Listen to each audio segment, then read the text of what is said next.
Hello again, everybody, and welcome back. In the last part, we took care of the first half of this event, Garden State Strofest or something like that. Here we are. And I skipped this whole intro too. But yes, and sorry about the quick ending there. Rather quick ending, because yeah, I think the very end actually skipped. So it skipped at the very end, so that's why I had it. That's why, and I kind of didn't realize at the time. So yes, I do apologize for that. If an apology is really necessary.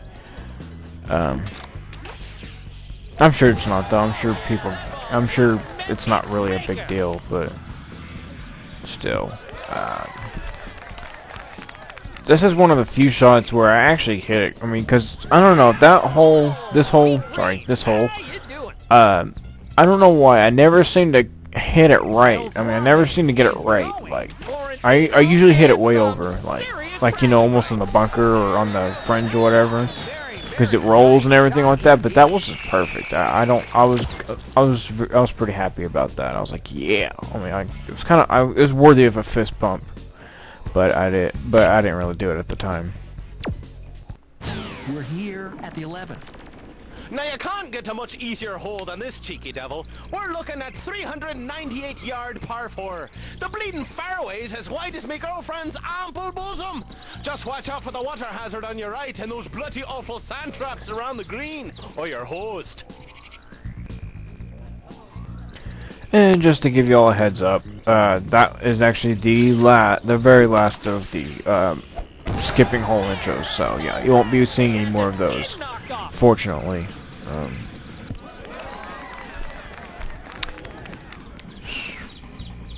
That ball had some serious legs on it. Second shot. Alright.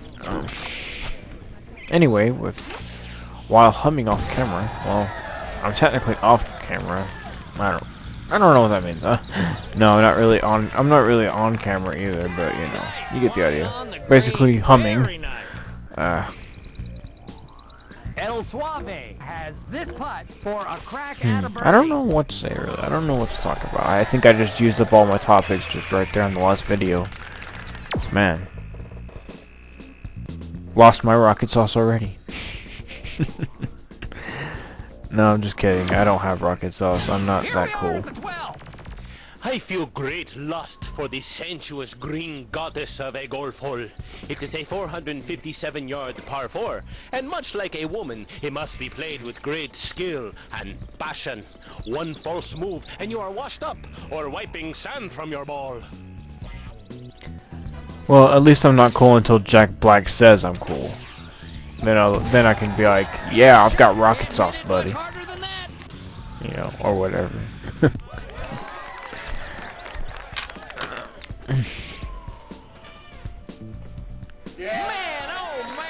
That would be pretty awesome though, to meet Jack Black. That would be pretty rad. Even though it'd be weird to see to realize that, you know, he's like 4 or 5 inches shorter than I am. That would be kind of awkward, but oh well. I still wouldn't mind. Sounded like good solid contact to me.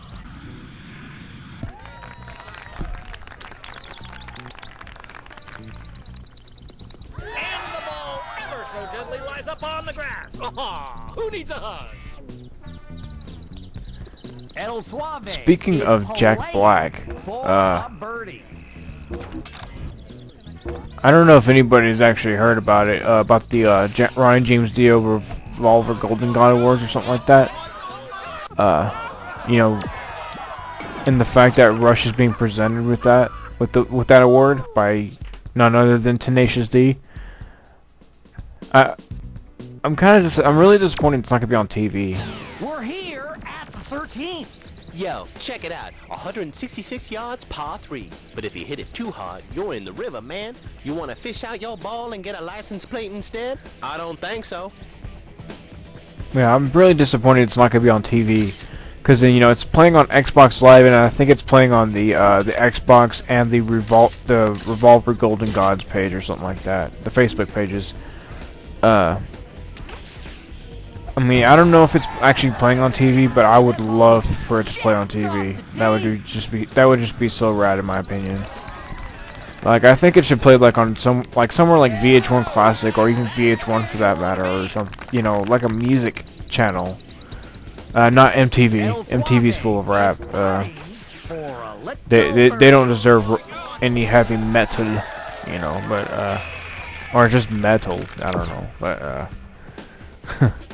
I think VH1 Classic would be better because at least VH1 Classic doesn't have rap on there. I mean, unless it's like Beastie Boys rap, not like Little John. Okay, this is a really nice hole. It's a 410-yard par 4. It kind of reminds me of our backyard, only much longer and without the little cart path or the big sand traps or the badly dressed people standing around or the cute flag sticking into the hole. But otherwise, it's exactly the same. Not Little John or Kanye West or any of those modern day rappers who kind of take stupid things to talk about and make them even more, you know, unbearable. Yeah, we may have set some distance records on that one, folks. But I think it is funny that I do find that to be hilarious, you know, about Kanye's whole, you know, I'm gonna let you finish, but you know, who was it? You know, somebody else was the best artist of all time. I can't remember who it was. That's pathetic.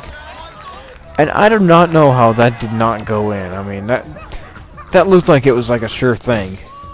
But I was okay with it because I mean, at least it was a gimme. I mean, at least it wouldn't be hard to get a birdie, you know. But yeah. I really can't stand the music industry nowadays. Here we are for a lot of at reasons. The 15th. This hole's a 507-yard par 5. I could piss on that water tower if it was any closer. Otherwise, it's pretty straightforward. Unless you're so drunk, you vomit on your ball and can't find it. Not that that's ever happened to me. And I'm not necessarily talking about like the rock and the metal. I mean, that's actually the best part of it is. But the music industry isn't, you know, the pop people, you know, the pop artists and the rap artists, because, you know,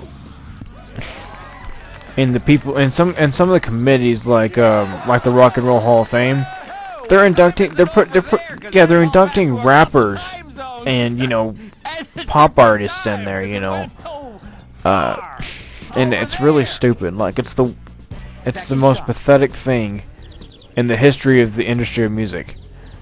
Like, even, I'm surprised that, you know, Elvis hasn't rolled over in his grave, or Buddy Holly, or, you know,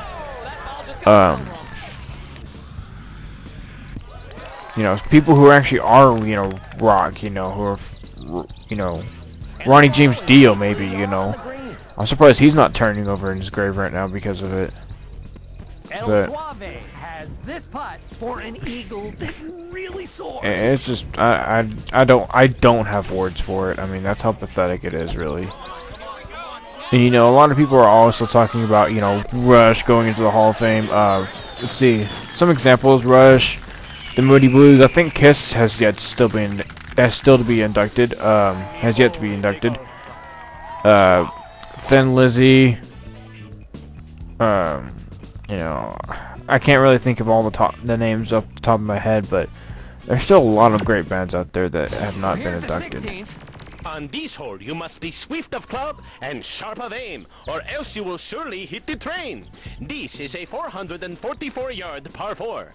You will find the hole tucked neatly in a grove of trees, surrounded by an enormous sand trap that, in all modesty, is the size of my ego. And, I mean, there's a lot of great bands that still have not been inducted, and they're taking all the crappy, not all the people that got inducted are crap, you know, there's actually some that have gotten, you know, who've actually been honored, I guess, in that sense, you know, I mean, it's such crap that, you know, that even, you know, well, I can't really say the Sex Pistols, because, I mean, even Van Halen, they didn't really care for it, obviously. And you know, when they got inducted, I don't think you know, they said that, you know, it was really awkward because, you know, not all the band members showed up or like that, you know, either from past or present. And I don't think I really don't think entirely it was because of the tensions of the band. I mean, I might be wrong about that, but, I mean, but I think part of it has also to do with the fact that, you know, that the Rock and Roll Hall of Fame is just such a, it's just crap the way it is. I mean, they're like, you know, these guys, it's like, you know, F you Hall of Fame, you know, I'm not gonna show up, you know. For a possible, and I stress possible, birdie. It's kind of almost making a statement similar to what the Sex Pistols did, you know, F your award, I'm not, or F your, you know, hall, your induction, you know. I don't care. I refuse to accept it, you know. I won't accept it, you know. But, of course, but I don't know. I mean, it's probably not really that worthy of really talking about. But I just felt like I figure I'd just get my point across. Here we are at the 17th. Aye, look, you see that big building back there? My ex, Kanisha, works there. So do me a favor, grab a driver and aim for the 9th floor. Forget the 215-yard par 3 and do me this solid, aight?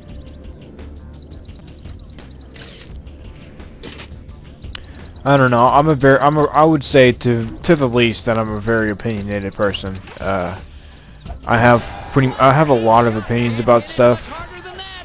You know, or I have opinions about a lot of stuff. You could pretty much twist it any way or shape or fashion and you could still come up with the same sentence. But yeah, I'm a pretty opinionated person, I would say. I mean, I have opinions for, I mean, even the pettiest of things, like you know, about how good that golf shot was. You know? And it wasn't even like, I mean, it was alright. It wasn't great, but you know, I mean, I have opinions for just about everything, so yeah, I mean, if you don't really agree with my opinions or anything like that,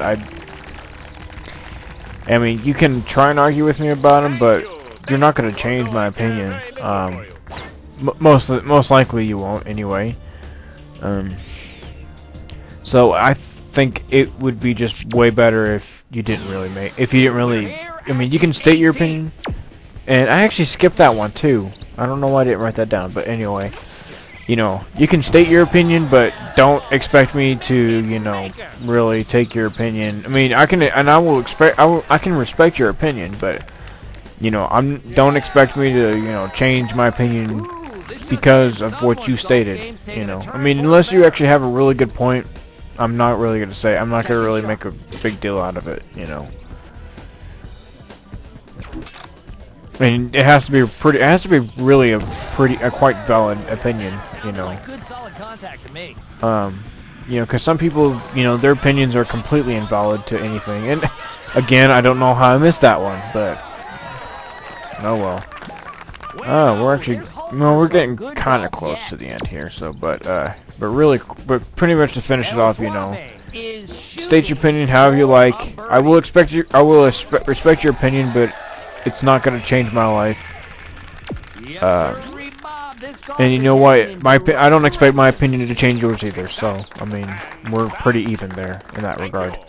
Anyway, we are finished here, and I just went ahead and showed off how I scored on the front and back nine. I did a little bit better on the back nine there with a 27, and it's pretty cool. So yeah, after a pretty masterful day of golf, we are the winners.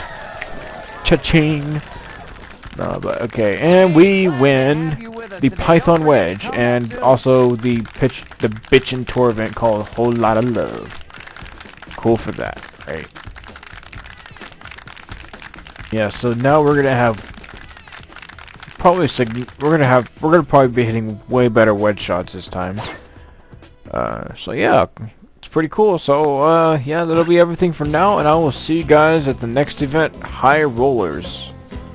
See ya. Wouldn't want to be ya. Just kidding.